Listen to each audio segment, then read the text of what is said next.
بندے مانیں، دعائیں کریں، کیونکہ ہندوؤں کا زور تھا اور ان کے زور کے آگے مسلمان مجبور ہونے لگے۔ ان کے جو دائر اسلام میں داخل لوگ تھے انہوں نے اپنے ماتھوں پر مجبوراً ٹیکا لگانا شروع کیا، یہ ان کی مجبوری تھی، نہیں لگاتے تو طرح طرح کی باتیں ہوتی تھی، طرح طرح کے طریقے کار سے انہیں تکلیف اور اذیتیں دی جاتی۔ تو ان تمام چیزوں کو ملحوظ نظر رکھتے ہوئے ہمارے اسلاف نے، ہمارے علماء نے، ہمارے شرفاء نے، ہمارے شیوخ نے پاکستان بنانے کا، یہ ایک ایسی ریاست جہاں نظام مصطفیٰ کی بات ہو، ایسی ریاست جہاں ہمارے عقیدے کا تحفظ ہو، ایک ایسی مملکت جہاں ہم اپنے عقیدے کی بات کر سکیں، جہاں بغیر کسی خوف کے، بغیر کسی ڈر کے، بغیر کسی خطرے کے ہم اپنے مسلک کی اور نظام مصطفیٰ کی بات کر سکیں۔ یہ چیز ہونے کے لیے اسلاف نے، اور اسلاف بھی وہ تھے کہ جنہیں یہ بھی پتا تھا کہ ہم نے جو معاملہ شروع کیا ہے، پاکستان بنانے کی جو قرارداد پیش کی ہے، ہم نے مملکت خدا داد کے قیام کی جو بات کی ہے، یقیناً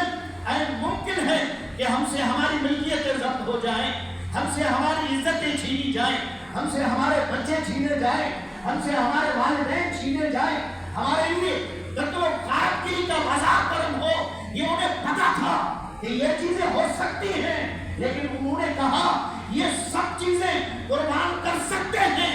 آل و اقبال قربان کر سکتے ہیں، مال و دولت قربان کر سکتے ہیں، کوٹھیاں اور بنگلے قربان کر سکتے ہیں، لیکن ایسی ریاست بنا کر رہیں گے، ایسی مملکت بنا کر رہیں گے، ایسا ملک بنا کر رہیں گے جس میں ایسا نظام ہو جسے نظام مصطفیٰ کہا جاتا ہے۔ سبحان اللہ، اللہ اکبر، یا رسول اللہ،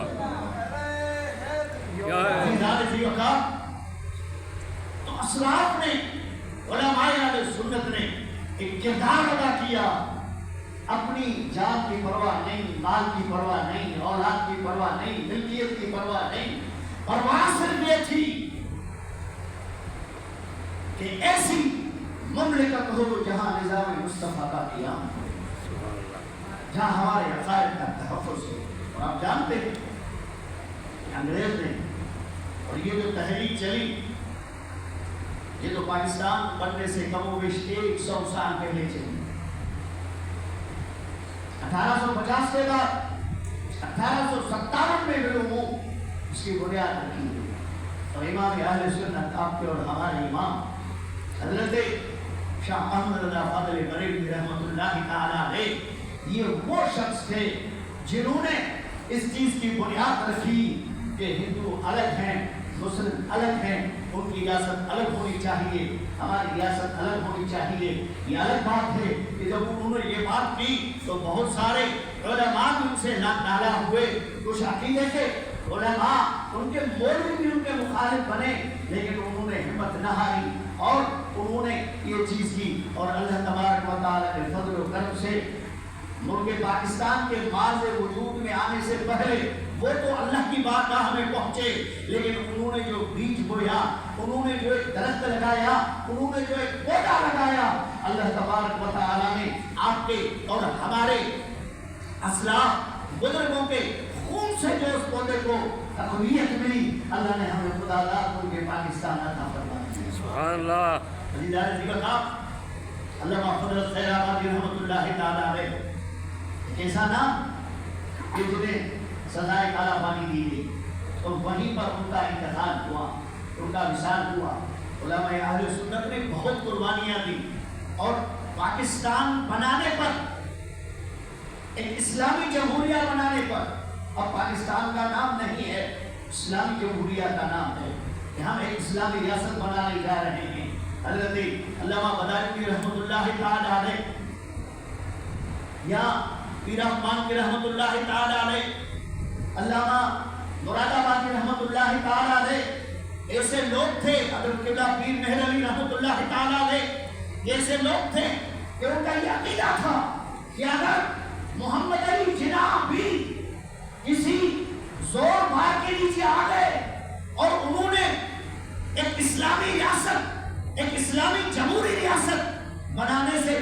دستبردار بھی ہو گئے تو انہوں نے کہا سب پتھروں پر مار سکتے ہیں، اپنی جانیں قربان کر سکتے ہیں، لیکن انشاءاللہ العظیم اسلامی ریاست کو ضرور پائے تکلیف تک پہنچائیں گے، اس کو ضرور بنائیں گے۔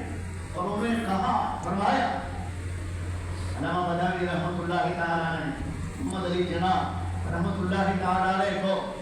کہ آپ ڈٹ کر کھڑے ہو جائیں، آپ کامل طریقے سے کھڑے ہو جائیں، اگر قربانیاں ہی چاہیے، اگر خون ہی چاہیے تو انشاءاللہ العظیم لاہور سے لے کر ڈھاکہ تک، لاہور سے لے کر کے بمبئی تک، اگر خون کی نہروں کی قربانی بھی دینی پڑے تو بھی انشاءاللہ العظیم اہل سنت میں وہ عوام موجود ہے کہ اس خداداد مملکت بننے کے لیے اگر لاہور سے ڈھاکہ تک خون کی نہر بھی بہانی پڑی تو انشاءاللہ وہ بھی بنائیں گے، لیکن مملکت بنا کر یہ جذبہ تھا،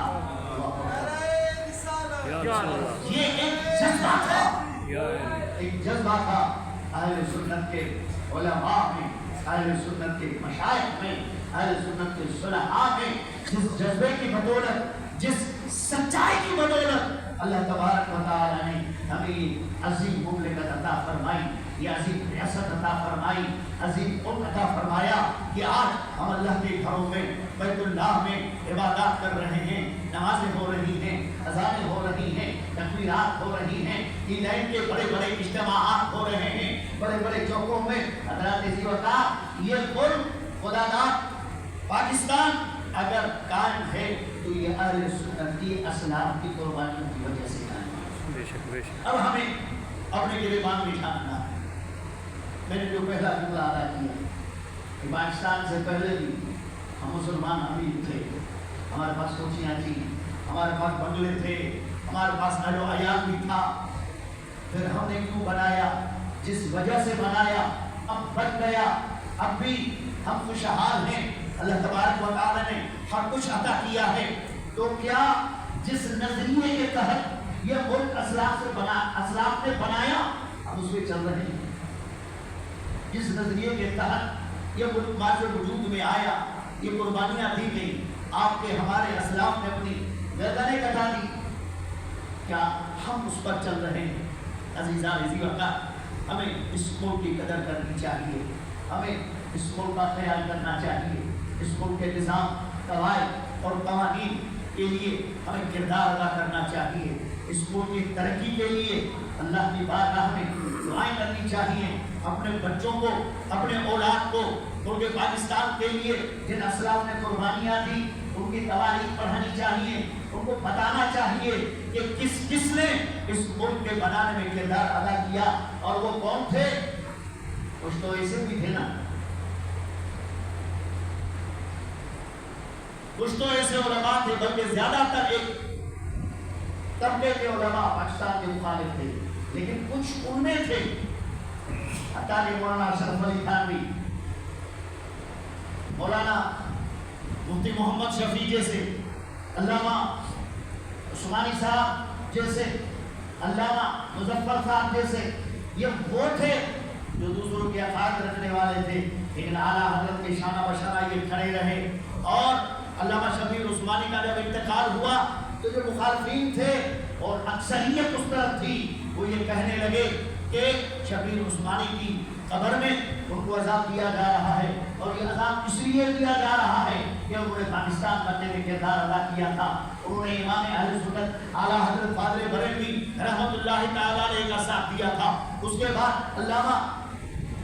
نعیم الدین مراد آبادی رحمۃ اللہ تعالیٰ علیہ، علامہ قمر الدین سیاسی رحمۃ اللہ تعالیٰ علیہ اور دیگر مشائخ کا ساتھ دیا۔ ان قبر میں ان سے جو ہے پوچھ گچھ ہو رہی ہے، عذاب دیا جا رہا ہے، ایسے بھی لوگ حضرات عزیز وقار موجود ہیں۔ یہ آج سلسلہ زور پکڑ رہا ہے، کیوں؟ صرف اس لیے کہ ہم نے اپنے بچوں کو پاکستان بننے کی تاریخ سے آگاہ نہیں کیا، ہم نے اپنے اولاد کو، اپنے بچوں کو اس تاریخ سے دور رکھا۔ ہم انگریزی تاریخ کو بڑے شوق سے دلا رہے ہیں، دلانی بھی چاہیے،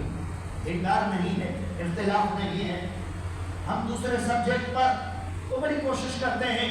اور اس کے لیے ٹیچر وغیرہ رکھتے ہیں، بڑے بڑے اداروں میں اپنے بچوں کو داخلہ دے رہے ہیں، لیکن مطالعہ پاکستان کے لیے، پاکستان کی تاریخ کے لیے، اپنے مشائخ کے اس پیغام کو عام کرنے کے لیے، ان کے قربانیوں کے لیے ہم نے نہیں کسی کو کہا، ہم نے کسی ٹوٹر کو نہیں کہا کہ آؤ آ کر ہمارے بچوں کو بتاؤ کہ یہ پاکستان کس طرح بنا تھا، آؤ ہمارے بچوں کو بتاؤ کہ کس طرح سولی پر چڑھ کر کسی نے کہا تھا کہ یاد رکھو انگریزوں، یاد رکھو سامراجوں، تم نہیں رہو گے لیکن میرے مصطفیٰ علیہ السلام کا نظام قیامت تک جاری ہے۔ سبحان اللہ۔ اللہ و کافی رحمت اللہ تعالیٰ علیہ کی باتیں اپنے اولاد کو سکھانے کے لیے ہم ٹوٹر نہیں ہیں۔ تو میرا یہ آپ کو چھوٹا سا میسیج ہے، عزیزان ذی وقار، جس طرح دوسرے علوم کے لیے، جس طرح دوسری چیزوں کے لیے آپ کوششیں کرتے ہیں، اپنے اولاد کے لیے، اپنے بچوں کے لیے مطالعہ پاکستان اور خصوصاً اس میں جو اہل سنت کا کردار ہے، اہل سنت کے مشائخ کا کردار ہے، یہاں آپ کے قریب حضرت پیر مہر علی رحمۃ اللہ